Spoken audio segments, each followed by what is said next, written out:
Hi, today I'm going to demonstrate how to change the barcodes in Millennium for the children's books. You're going to start out in Millennium Circulation and you're going to click on Search/Holds. And if you have a scanner, you can go ahead and scan the barcode that's on the back of the book. Or if you don't have a scanner, you can type in the title of the book and hit search or enter. Once you hit enter, it's going to pull up the record, and we are changing the call numbers from Library of Congress over to Dewey.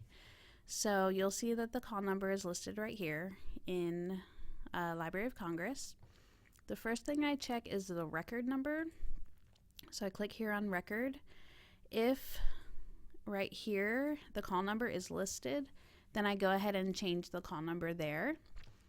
And then I go back to the summary, click on the record holding, and click edit up at the top. I go down and look for call number right here, scroll over, and it already has an F for fiction. It has this little line break and a lowercase b in blue, and that just means break. And so you want to keep that there. And then I highlight the rest of the Library of Congress call number and I delete it. And I put the last 3 letters of the author's last name. In this case, the book When You Reach Me was written by Rebecca Steed. So I'm putting STE in there for Steed. I'm going to hit Shift and the bar and B to make another break, because I want to go ahead and enter part of the title of the book, so that way we can have a call number that is unique to that individual book. And so I'm going to put a capital W for the first word of the title, which is when. And that's it for that one. And then I'm going to go up to Insert, click on that, and I'm going to go back. I'm going to highlight what I have typed in, Control C to copy it, then go up to Insert, click on Insert, make sure that it says call number here, click beside the blue boxes, hit Control V to paste the call number that I've made, and then I'm going to go in and delete those little breaks so that the call number is F space STE space W. Once that's done, I'm going to click OK, and I'm going to close it, and it's going to ask me if I'm sure I want to save the changes. Yes, I want to save them. And then I usually go back and I just double click on the title again, and I double check to make sure this area right here is showing the new and revised call number. Same for up here. So I just double check and make sure. Sometimes when I didn't change the record ID number, when I went back in to check, this first area in the summary wasn't changed. So we want to make sure that that's reflecting the correct call number, because that's the first thing that people will see when they call it or when they type it in and look it up to go find it.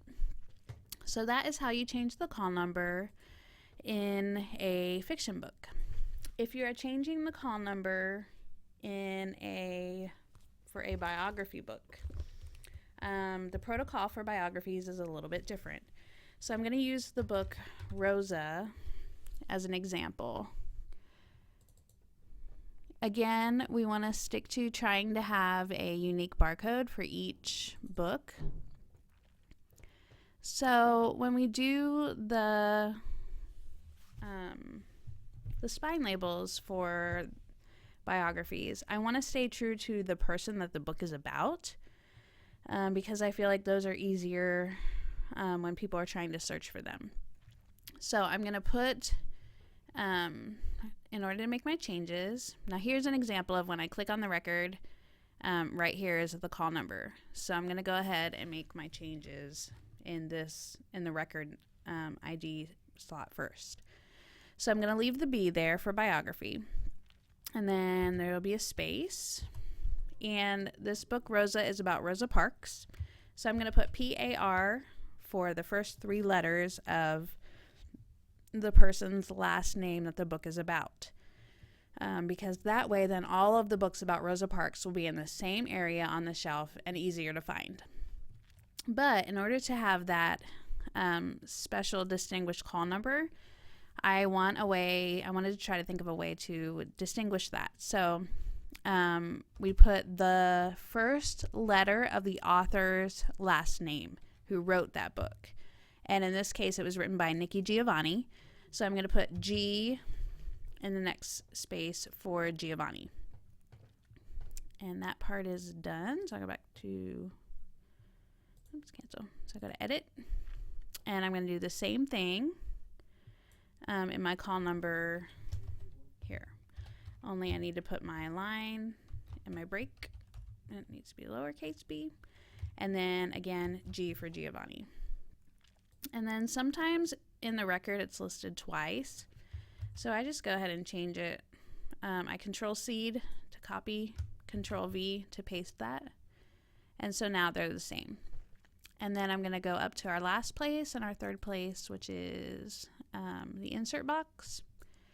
And I'm going to click beside the blue line, Control-V to paste that information in there again. Take out my breaks in my line. And there's my call number. Click OK. Hit close. Yes, I want to save it. Yes, I know I changed it. I'm going to go back and double check. And it is correct. So that is how you change a biography call number. Thank you.